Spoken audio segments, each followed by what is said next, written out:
1 Kings chapter 10.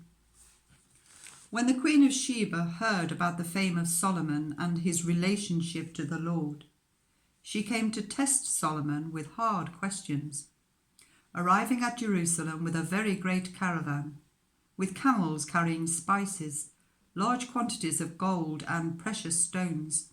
She came to Solomon and talked with him about all that she had on her mind. Solomon answered all her questions. Nothing was too hard for the king to explain to her. When the Queen of Sheba saw all the wisdom of Solomon and the palace he had built, the food on his table, the seating of his officials, the attending servants in their robes, his cupbearers, and the burnt offerings he made at the temple of the Lord, she was overwhelmed. She said to the king, "The report I heard in my own country about your achievements and your wisdom is true. But I did not believe these things until I came and saw with my own eyes. Indeed, not even half was told me. In wisdom and wealth, you have far exceeded the report I heard. How happy your people must be! How happy your officials who continually stand before you and hear your wisdom.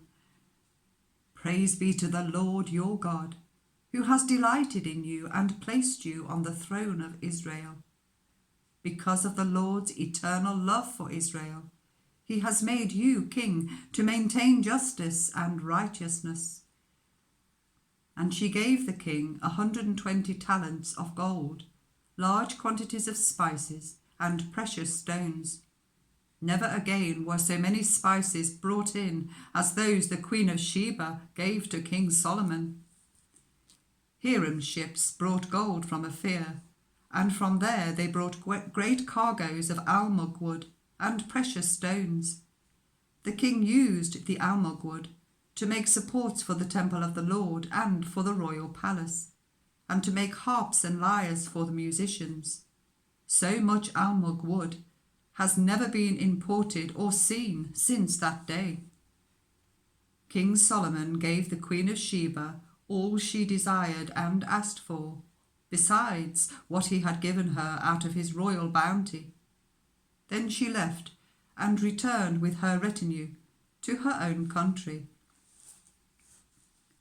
The weight of the gold that Solomon received yearly was 666 talents, not including the revenues from merchants and traders, and from all the Arabian kings and the governors of the territories.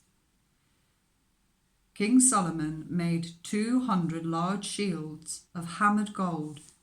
600 shekels of gold went into each shield. He also made 300 small shields of hammered gold, with 3 minas of gold in each shield. The king put them in the palace of the forest of Lebanon. Then the king made a great throne, inlaid with ivory and overlaid with fine gold. The throne had 6 steps, and its back had a rounded top. On both sides of the seat were armrests, with a lion standing beside each of them. 12 lions stood on the 6 steps, one at either end of each step. Nothing like it had ever been made for any other kingdom. All King Solomon's goblets were gold, and all the household articles in the palace of the forest of Lebanon were pure gold. Nothing was made of silver, because silver was considered of little value in Solomon's days. The king had a fleet of trading ships at sea, along with the ships of Hiram. Once every 3 years, it returned carrying gold, silver and ivory, and apes and baboons. King Solomon was greater in riches and wisdom than all the other kings of the earth. The whole world sought audience with Solomon to hear the wisdom God had put in his heart. Year after year, everyone who came brought a gift, articles of silver and gold, robes, weapons and spices, and horses and mules. Solomon accumulated chariots and horses.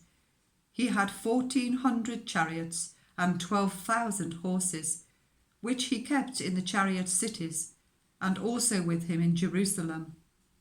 The king made silver as commonplace in Jerusalem as stones, and cedar as plentiful as sycamore fig trees in the foothills. Solomon's horses were imported from Egypt and from Kue. The royal merchants purchased them from Kue at the current price. They imported a chariot from Egypt for 600 shekels of silver, and a horse for 150. They also exported them to all the kings of the Hittites and of the Arameans.